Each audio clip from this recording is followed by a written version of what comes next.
Welcome to episode 24 of the Go Slow to Go Fast Lifestyle Podcast. I'm Kendra Chapman, and I'm so very glad you're here. Perhaps you're nestled in with a warm cup, finding a quiet moment just for you. This year, we're really leaning into the beautiful Danish concept of hygge, finding those cozy pockets of calm and presence even in our busy lives. Today, we're inviting you in to bring a little more hygge into your digital world.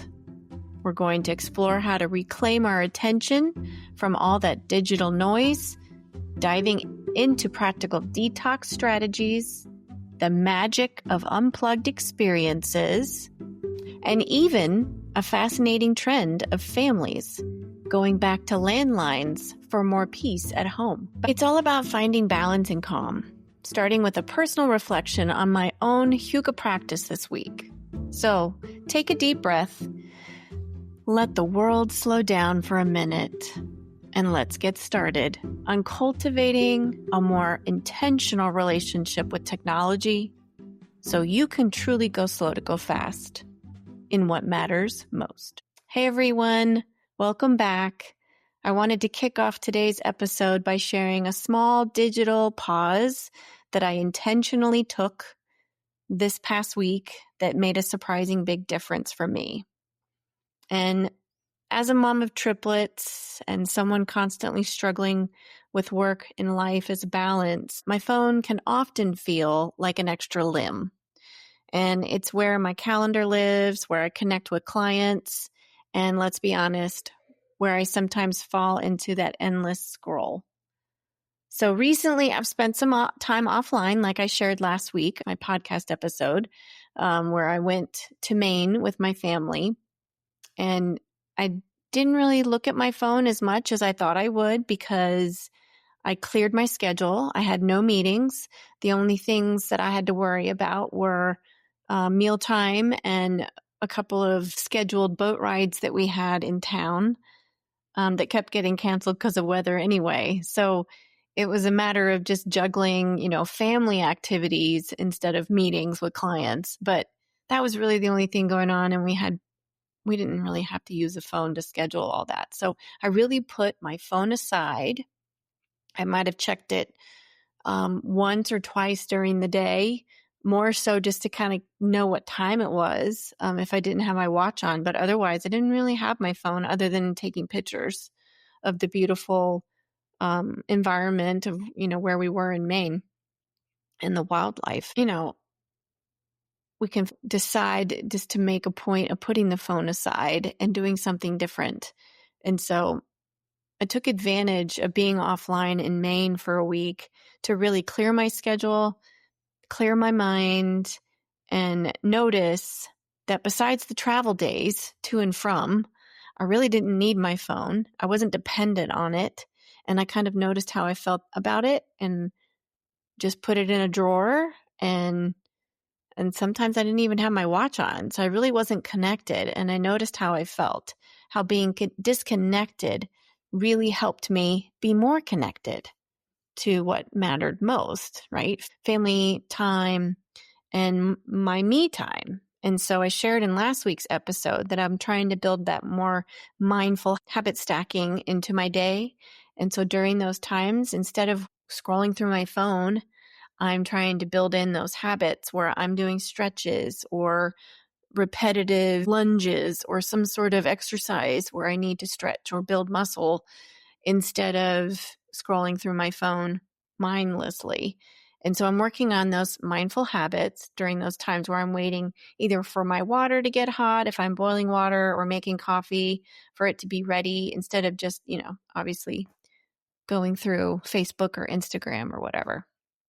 And so I'm going to take that and add to my practice and build back in time for me to either pick up a book. We went to the library the other day and got a bunch of library books.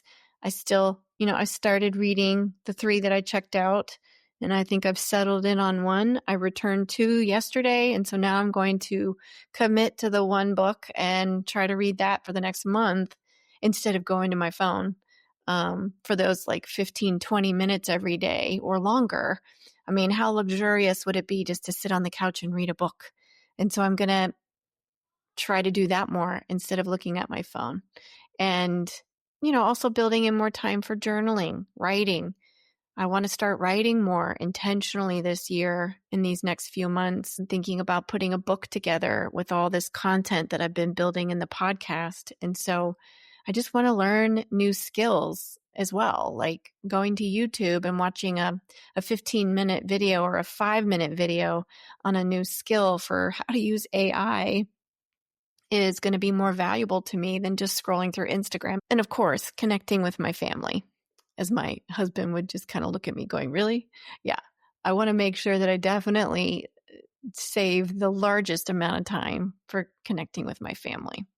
So I've noticed if I feel like I don't have meaningful activities built into my day, then I might do what we all typically do, at least in the United States culture, reach for our phone, which is so instinctive these days during those small pockets of quiet. So I'm just going to really intentionally focus on not doing that. I really want to detoxify my digital consumption in the next few weeks and just see how I feel. So that's my digital pause. I'm going to be really simple about it and just move things physically out of my space. So I don't see my phone. I don't have my watch on. I'm just going to be really intentional, other than when I'm filming the podcast or doing a couple of things for social media. I'm not going to be on my phone. I'm going to be in that book that I checked out at the library and try to get through that. And I'm also going to notice how I feel. You might miss your phone for a minute, but it's just not being tied to something does feel freeing to me. And I think I'll be just fine. I know I felt great when I was in Maine and I wasn't always attached to my phone. So I think it'll be great just to have the phone away from me and have that detox. And so I'm going to try it for another week, see how I feel, see how good I am about when I get up, if I go right to my phone or if I don't even check it for a while. And I can set alarms for when I have meetings scheduled with clients. So I don't have to worry about that so much. I just need to really focus on seeing if this detox strategy is going to work for me. But I challenge you to try it too.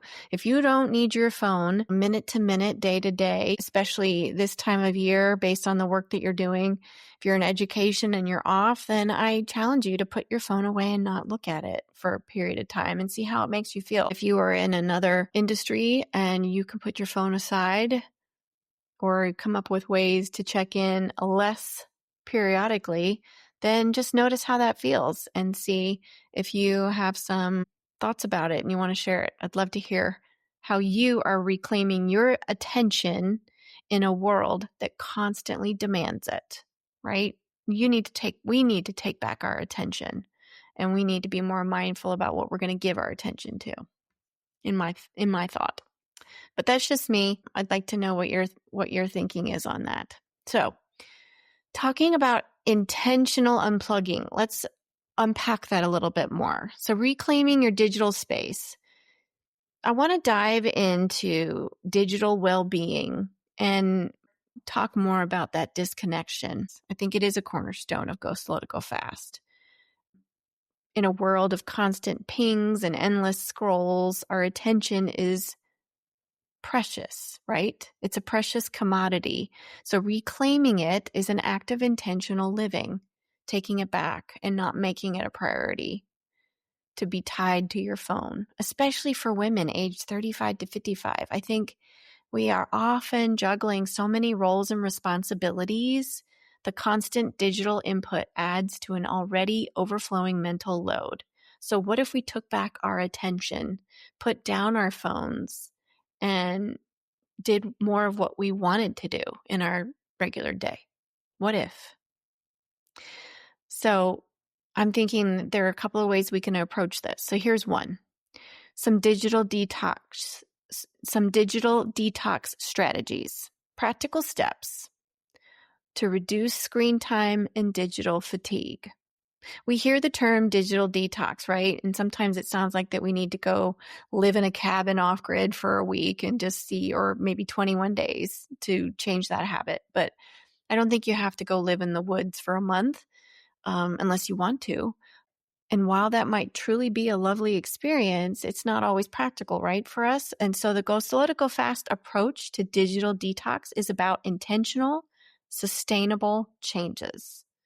So think about the next few strategies that I share and see if any of them resonate with you. And if you want to try one or several, audit your apps and notifications. Think of your phone as prime real estate. What apps are on your home screen? Are they serving you or are they distracting? Move all those non-essential apps into folders or even delete them altogether if they're either taking your time and it's not valuable, or they're eating up a lot of your data and they're not helpful, or you just forgot you downloaded them and you don't even use them. So take a minute to go through and audit your apps on your phone and delete the ones you don't use, and maybe shelf the ones that you may not need to use for a while, and then just see if you need to keep them. If not, delete them after so many days. Then dive into your phone's settings and turn off all the non-essential notifications. Do you really need a ping every time someone likes your photo? Probably not, right? These constant interruptions, as Cal Newport discusses in his book, Digital Minimalism, they fragment our attention and prevent us from engaging in deep work or truly being present in the moment. So Cal Newport argues that constant connectivity leads to a state of attention residue. And this is where part of our brain is still thinking about the previous task or notification. And so we're not in the moment. Even when we've moved on, we are still thinking about that previous task. And so by reducing the silent assassins of our focus, we create more mental space. Another way is create friction. Make it slightly harder to access your phone or distracting apps. Put your phone in another room, right? Charge it away from your bed or even a physical phone jail box. So scheduling either a digital Sabbath or screen-free hours, or even just setting up a space where your phone is going to live away from your bedside, is going to be a great way to separate your phone from your body. You don't have to have it on you at all times. Now, I know my back pocket of my jeans is kind of where I put my phone a lot of the time. And if it's not there, then I feel like I'm like naked without it. But I'm starting to leave it in a bag or leave it somewhere else and seeing how that feels. And I think it's probably healthier for me in the long run. Number 2, unplugged travel and experiences. Now, I haven't really done this completely, but I did it partially while I was in Maine, seeking tech-free environments for true relaxation and reconnection. The desire to truly disconnect is growing. And it's not just a trend, it's a deep human need. We're seeing a rise in unplugged travel. These unplugged travel vacations or weekend getaways where devices are intentionally left behind or locked away are becoming a thing. Imagine a family camping trip where no one is checking emails, or a solo hiking adventure where your phone is purely for emergencies and photos and no social media.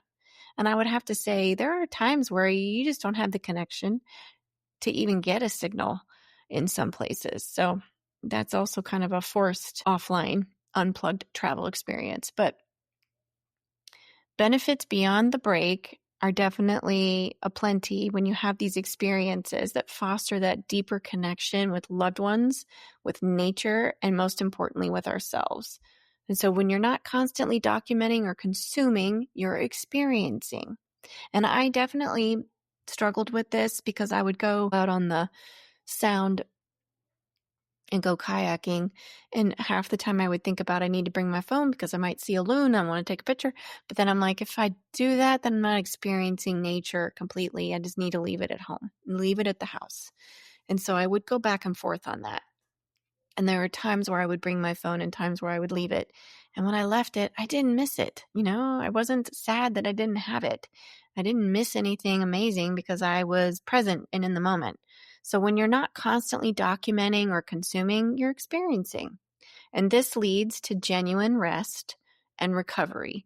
So research consistently shows that spending time in nature, free from digital distractions, can significantly reduce stress, improve mood, and boost that cognitive function. So it's about allowing your brain to truly wander and reset. Show up stronger. Think about it. When you return from a truly unplugged experience, you often feel more creative, more focused, and more resilient. Your problem-solving skills might even feel sharper because your brain had a chance to process and consolidate information without constant external input. This isn't just about feeling good. It's about optimizing your capacity to show up stronger in areas of your life, at work, as a parent, and for yourself. Number 3, managing notifications and phone habits, taking back your control of attention from constant pings. This goes beyond the initial detox. It's about long-term sustainable habits. So I'm not somebody who would have notifications on my phone, and half the time I would silence my phone in meetings and then forget to turn it back on. So there have been times where people have been frustrated with me because I don't typically have the dings and pings going on. But some people, that's how they live their life, and they like to have that audio reminder. But I can't live like that. When I'm in a meeting or I'm with my family, whenever I'm committed to time with somebody or something, I like to be committed in the moment, and I don't like to be interrupted. So if you're more like that, or you aspire to be more like that, audit your notifications and just go through every single app on your phone and ask yourself, does this notification truly serve me, or is it a distraction? For most apps, you probably don't even need notifications for direct messages or critical alerts, right? Turn off banners, sounds, and vibrations for everything else. I would say other than weather, where we live in Tennessee, I don't really need my phone to go off. So the do not disturb schedules. Utilizing your phone's built-in do not disturb or focus mode features are definitely a plus. Set it to automatically activate during work blocks, family dinner, or when you're winding down for bed. This creates a predictable boundary that others will eventually learn to respect. And mindful phone placement. Again, just thinking about where you're putting your phone. Do you really need to see your phone every time it lights up? Do you need to have it set up where you're going to be distracted? So when you're engaged in an activity, playing with your kids, having a conversation, or working on a creative project, mindfully placing your phone out of sight and out of reach is going to keep you focused. So even having it face down on the table can be a little subtle distraction if it's on vibrate. So think about breaking that habit of that immediate response. You allow your nervous system to calm down and truly rest, which fosters deeper presence in the moment if you don't respond to everything right away. And I remember when I first started out in my profession, just in my professional life, I would think I had to respond to every email immediately because I thought that was being responsive. And that was showing people that I was on top of things and I was organized and I was dependable. But what I realized later is that it was blurring boundaries. And I was telling people inadvertently that my time wasn't important. So think about the boundaries that you want to set in your life before the next time you respond to an email as soon as it comes in. Number 4, creating screen-free zones and those times where they're designating a specific period or area for digital connection or disconnection. This is where the Go Slow to Go Fast philosophy truly shines in practice. By intentionally creating these boundaries, you protect your most valuable resource, your attention and presence. The dinner table, a classic but powerful reminder that if you make dinner a no phone zone for everybody, this will foster conversation and connection. And we do this. I mean, our 10-year-old triplets will not have a phone anytime soon, but my husband and I typically don't have our phones up and during a dinner where we're sitting down at the table. At breakfast, it's a little bit more informal. On the weekends, and we're just, there is a routine kind of in play at my house where my husband goes on his crossword puzzle or does his Sudoku, and he'll have his laptop and his phone out, but that's just more informal. When we have scheduled dinners at the table, we're not on our phones and we're present and we're talking.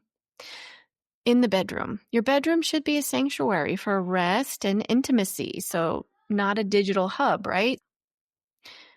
So charging your phone outside the bedroom, or at least keeping it far from your bed, will ensure that your bedroom is a sanctuary for rest and intimacy. And it will definitely improve your sleep quality. Creative work blocks. If you have specific time for writing, planning, and deep work, that makes screen-free time something that will happen more regularly. So closing all those unnecessary tabs, putting your phone on airplane mode. I haven't really thought about doing that until I started researching for the podcast. I think putting your phone on airplane mode might be a good way to eliminate a lot of those distractions if you don't want to go through all your apps and click on all the things. So try that and immerse yourself in that creative work time. Family playtime. When you're with your children, be truly with them because they know. Mine are definitely going to speak up and vocalize if they see that there's a difference in my attention. So the more I can be off my phone and with them and present, the better. A fascinating trend that I also want to share with you guys is that I've seen and heard more people, even though my parents, they just told me in the last month that they've gotten rid of their landline and they're going to be completely on their cell phones. And now the pendulum is swinging back where people are looking at getting their landlines back because they want to have more peace in the home. And so I read an article recently where a family decided to, instead of getting a cell phone for their teenage child, they decided to get a landline. And then that way their teenagers, like I'm thinking young teens, like 11, 12, their teenager can talk on the phone at home, but not on a cell phone. And I'm thinking, well, are they truly going back to the old landlines with the cord? Were, the coiled cord where you had to like wrap around the, underneath the door and go into the hallway and talk? Or is it like cordless phones? It'll be interesting to see what these landline phones look like these days. But for now, this might be a little retro, but I think it's fascinating. It's an interesting trend that's speaking volumes about the growing desire for digital boundaries in homes. And so some families are going back to that anti-tech in general, and they're creating a clear physical boundary around technology. And so a landline is going to be for essential calls, not for the endless scrolling, social media, or email checking that they don't want their children to be involved with. So it forces that communication to be deliberate and intentional. Historical context meets modern need. Thinking back to a time when calls were purposeful. You think about it, you called somebody because you needed to tell them something or you wanted to check in on them. So you picked up the phone to talk to someone specific for a specific reason. There wasn't the constant pull of a device, right? Designed to capture and monetize your attention. This trend is a direct response to the overwhelming nature of our always on digital lives. And so it's going to be interesting to see how many more people decide to get a landline. Also prioritizing presence and privacy, right? If you think about it, I have two kids that are in their 30s that aren't in the home. And so that's the only way we connect with them is on their cell phones. But my littles, my 10-year-old boys, they're going to experience a whole different world when we, slowly integrate a cell phone into their lives. And it's probably not going to be until they're driving. they're going to have a period of time where they might experience a landline, and we're looking at that ourselves. I think it would be a lot easier because right now we have a few of our kids' friends are calling us on our cell phones, and it's interrupting our business and our process and our time on our phone. So it's kind of interesting. It's like, what is truly triggering that need to get a landline? Is it prioritizing presence and privacy, or is it wanting more time on your phone and not giving it to your kids for a reason? It's just interesting to see that some families are just not wanting to expose their kids to the cell phone culture just yet. I think it's also creating a powerful statement about prioritizing presence, privacy, and uninterrupted connections within the home. So more to come on that. I'll let you know if the Chapman triplets get a landline anytime soon. But tying it into research, to back up these insights and give you more resources, I've drawn from some incredible work in this field, and I highly recommend the Cal Newport Digital Minimalism, Choosing a Focused Life in a Noisy World book, which is a title that provides fantastic information for rethinking your relationship with technology and intentionally designing your digital life.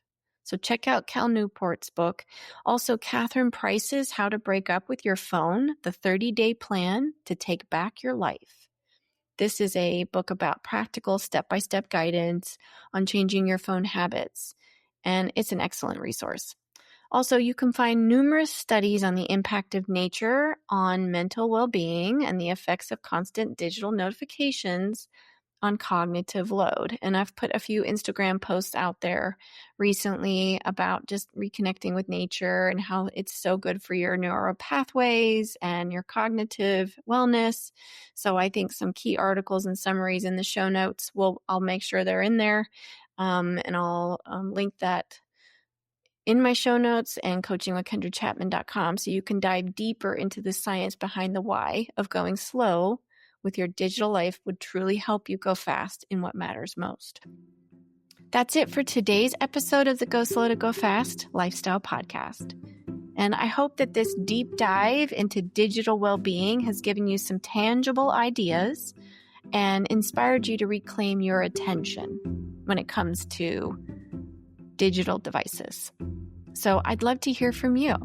What's one digital habit that you're ready to go slow to go fast this week? And have you tried creating screen-free zones ever before? Or even considered a landline trend? What was your experience if you have? Let's keep the conversation going. Email me at coachingwithkendrachapman@gmail.com or visit me on my website, and I'll make sure all that information is in the show notes. But I'd love to hear all about your moments of intentional disconnection or screen-free joy. And I want to see your version of purposeful progress. Use the hashtags Go Slow to Go Fast podcast and tag me so I can share your insights. Let's walk through this season, whatever season you're in, with confidence, purpose, and a little extra grace. And if you've loved this episode, I hope that you'll consider sharing it with somebody you know or everyone you know who could use a moment of calm or clarity in their digital life. And I just want to remind you that the light in me honors the light in you. And as you head into the rest of your week, I hope that you let your light shine through. Until next time, go slow to go fast, and thanks for listening.